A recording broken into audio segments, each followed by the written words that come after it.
Hi everyone, and welcome to another installment of Letters to No One. This person had watched some of my videos and reached out to me with a very brave and personal first email. It elicited a lengthy response. We have written back and forth twice so far, and I think there's a lot here that's going to be recognizable and relatable. He was gracious enough to allow me to use this exchange, though, as always, I'm keeping his identity anonymous. So this is another rather long one. So off we go. He said, long story short, I lost my mother to suicide when I was 8 years old, and this was obviously devastating.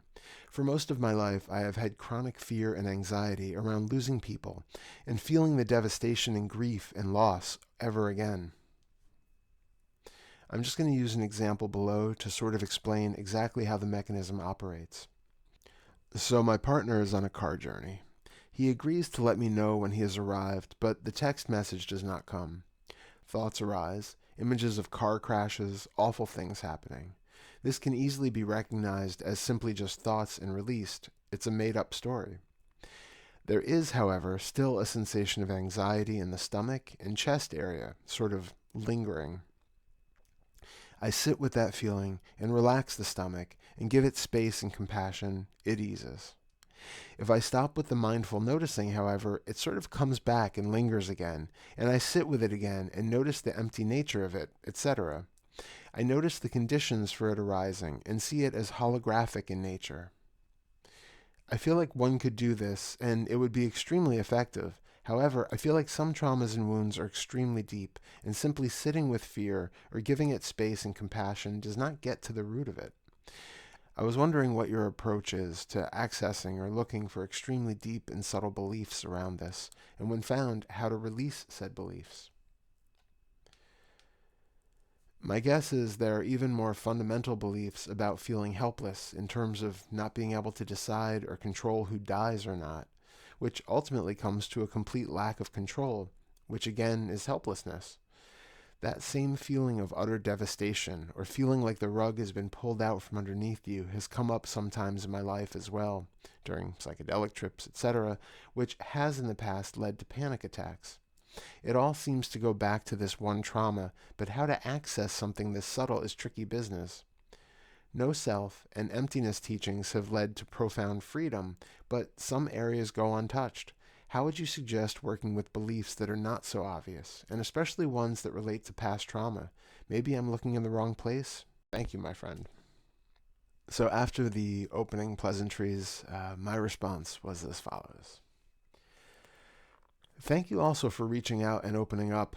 Always happy to offer suggestions where I can. First off, I am so sorry that you had to experience that as a child.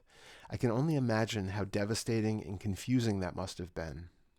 And of course, it makes sense that you would continue to operate like that, seeing life from that viewpoint that there is no security, where you're expecting the worst in any situation, and where you're unable to feel a true sense of safety.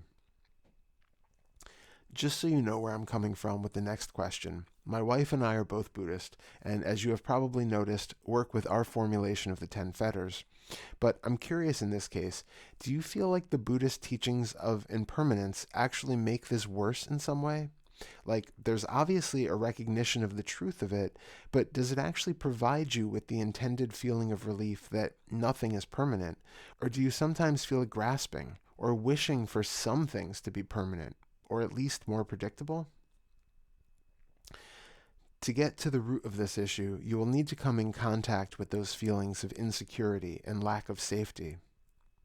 Does it seem like the Buddhist teachings are pushing that button for you and giving you something to work with? Or does it maybe seem like you're jumping the gap at times and landing in anxious reactivity too quickly? I love all of the practices you've tried to work with this anxious sensation, but I do worry that the practices are being done as a way to bypass the feelings. It sounds like you're sitting with it, giving it compassion, noting and dismissing the thoughts, noticing the empty nature of everything, but it all has an undercurrent of, I don't want this, or go away, or, okay, you can be here, but I'd prefer it if you weren't, or be here for a minute just so you'll finally go away, which incidentally is what we call the third fetter, doing things for a purpose. As long as there is any resistance to the sensations, then their needs, being heard, seen, felt, and acknowledged, are not being met, and they're going to keep coming back again and again. The anxiety sensation is an alarm telling you that something is wrong. You've been in situations before where there was a feeling of being left alone, abandoned, filled with guilt, unsafe, or something else, and it hurt, right? So this anxiety feeling came online to remind you to avoid any situation where those or any number of other traumatic things might occur.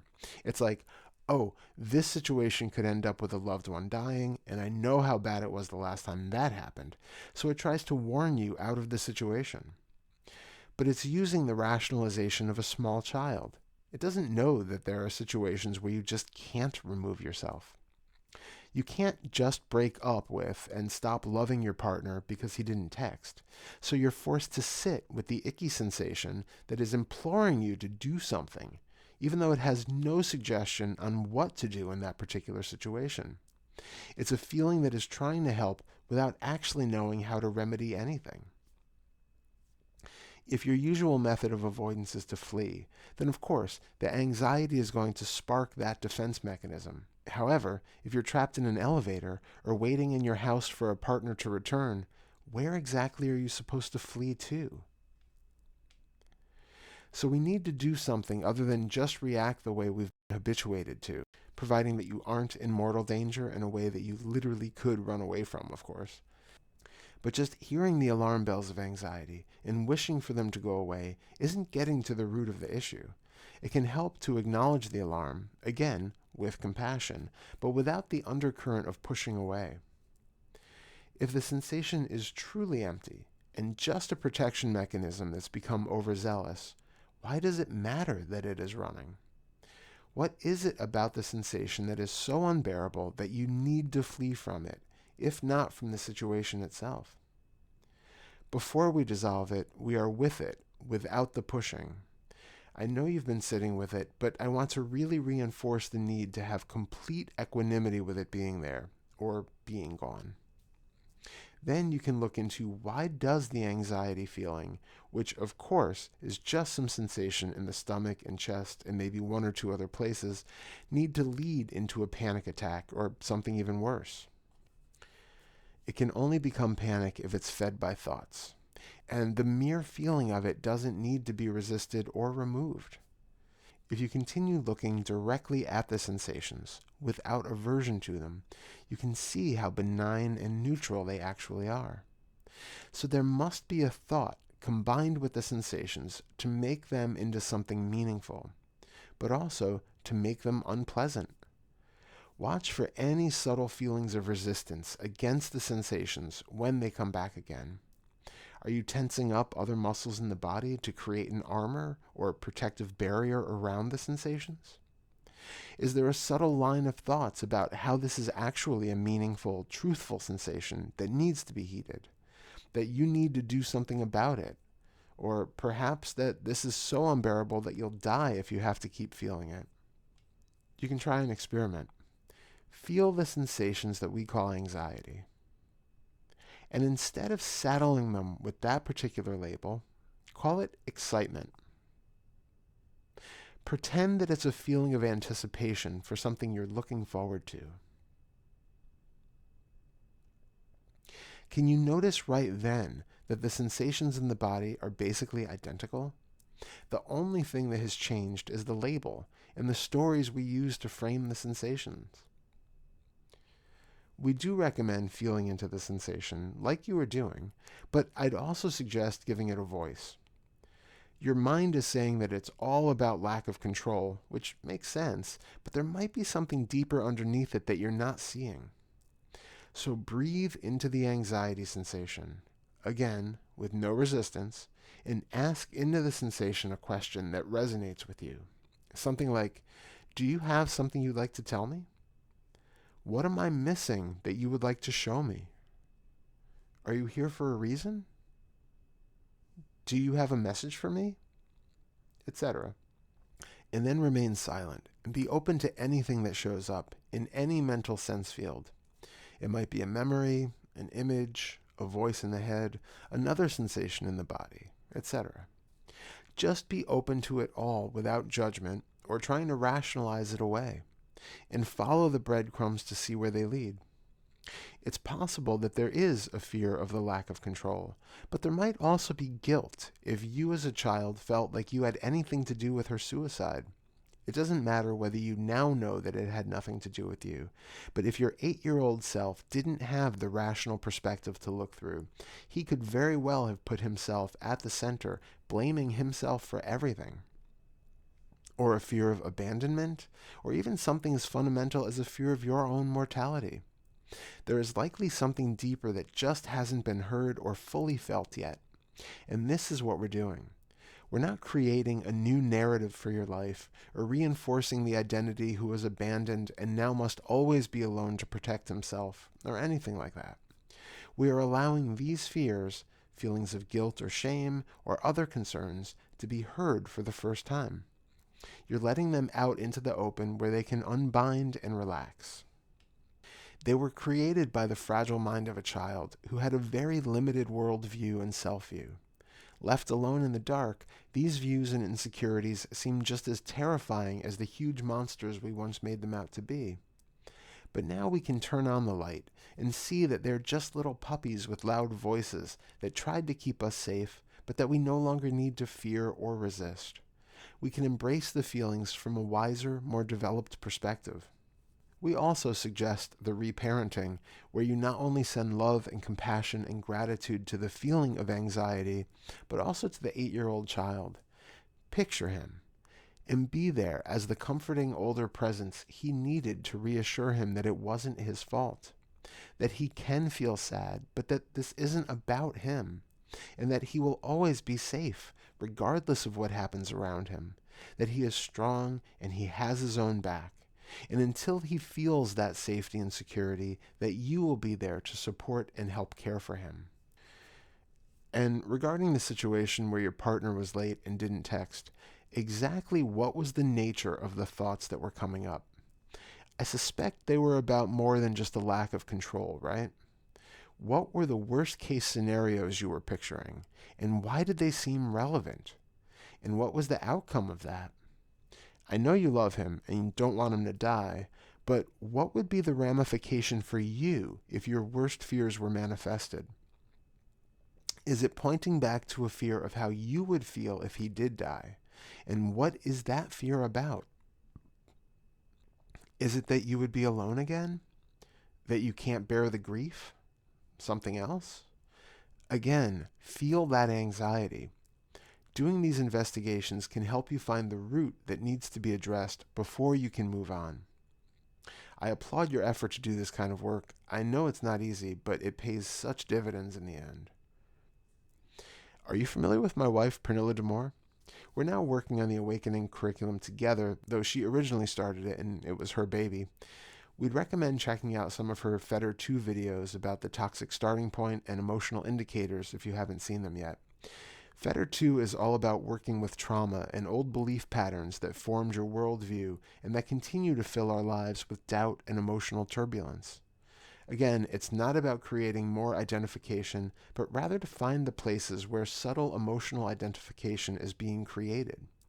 These are the tools we use to feel the emotion and uncover the hidden patterns. I hope that helps. Please let me know and feel free to ask any follow-ups. And so in rather short time, I received another response that was absolutely amazing. Hi, Todd. Thank you very much for your kind words and for taking the time out to write such a rich, nuanced, and detailed reply. It's very much appreciated. I love non-duality and have been teaching meditation for about 4 years now, but I do feel there's a lot of bypassing in this community and even in Buddhism at large. With regards to your point on impermanence, it has always been an incredibly freeing thing. The ungraspability of sound or sensation is truly freeing. But deep down, is there something that hasn't quite given over to that yet? That is very possible. The word impermanence does not trigger a response in the body, but the unpredictable does, it seems. You have hit the nail on the head with regards to safety and security.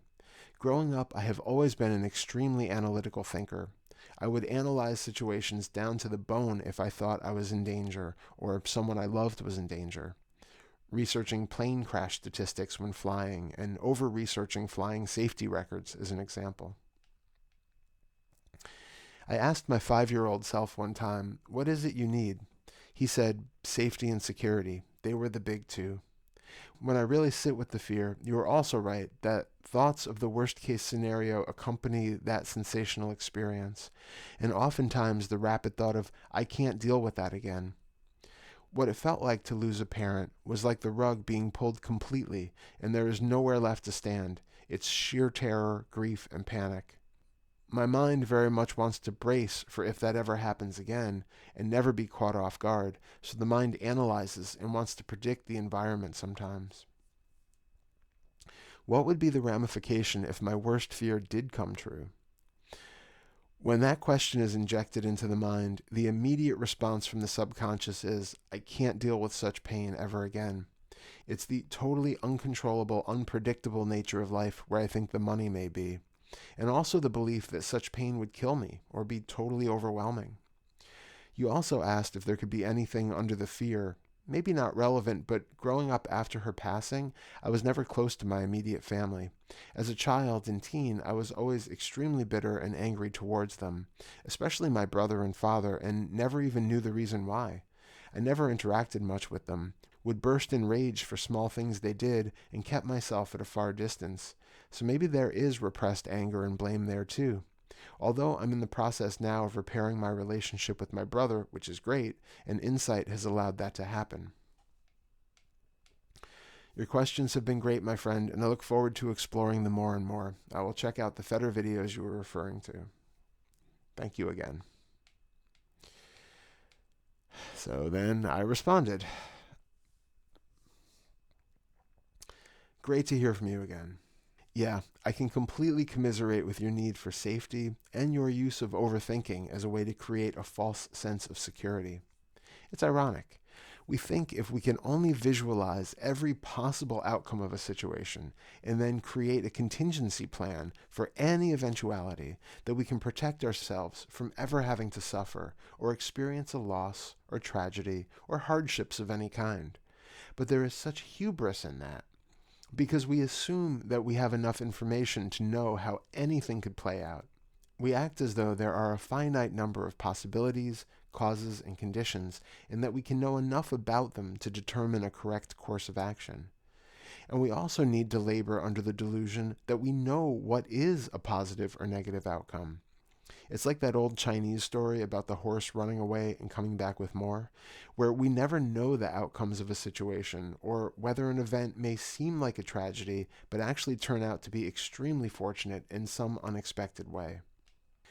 Anytime we're caught up like that, we're lost in a parallel universe of fantasy. We can create all sorts of stories and then play them out in the mind like we were writing a novel. But those stories will never be real. Certainly not exactly the way we imagined them, and often nothing even close to what we feared ever happens at all. So coming back into the body, back into the present, and out of the mind is instrumental for dropping that overthinking. I started using the phrase, "Is this happening right now?" to pop me back into the present moment and out of thoughts about a hypothetical future that were running on and on. It would wake me up in an instant to recognize where I was and how I had been so overtaken by fantasy. As for the unpredictability, in the Feder's framework, dealing with that fully might not happen until we work with the ninth Feder. There is still, even that far along, a clinging to permanence, predictability, and a wish for us to be free from all discomfort. Everything we do for a purpose, third Feder, is to try to manipulate the world in order to not feel the discomfort of our emotions and fears regarding this unpredictability of life. We need to investigate the roots of the resistance to living in a way where we know cerebrally that everything is impermanent and unpredictable, but where we are completely at ease in that knowledge. If it feels like there's a need for something to cling on to, feel that fear. What will happen if you completely let go? What will happen if there is no control, no predictability, no stable ground to stand on? Can you feel that clinging trying to impose a sense of identity onto an impermanent, unstable, ever-changing, impersonal process? Can you feel that since the process is ever-changing, that there is nothing that could be stable or that needs to be stable? And that even if there was something permanent, that it would actually be torn apart by the shifting clouds of movement? As the Taoists essentially said, flexibility is life, rigidity is death. The rigid tree snaps in the wind, the flexible one bends. All that exists is a flexible flux of experience in constant motion. But the rigid idea of a self that gets imposed on it is too static, too fixed. All that exists is a flexible flux of experience in constant motion. But the rigid idea of a self that gets imposed on it is too static, too fixed, and so it is in constant threat of breaking. And we equate that breakage with death. But it's only flow. That's all there ever is or was. So be vigilant for that fixed, rigid identity that wants to keep itself and all of the other identities it knows and loves safe. What's amazing is that we are afraid that the pain of loss will kill or overwhelm us. And yet, even your 8-year-old self was not killed or completely destroyed by it. It was extremely painful, no doubt, and yet you did survive. You continued to grow and evolve, learn, experience, and develop into a healthy adult who is helping other people see through the illusions that lead to their suffering. So when you have those fears about annihilation through grief, try to picture it. Feel it at its worst, and then see that it's not all that bad. When we grieve, there is sadness and tears, tension in the throat, chest, belly. There can be sobbing and convulsions, and the face being all scrunched up, but that's it. The pain comes from all of the stories that we're using to prolong the agony and make something solid and actual out of another changing process.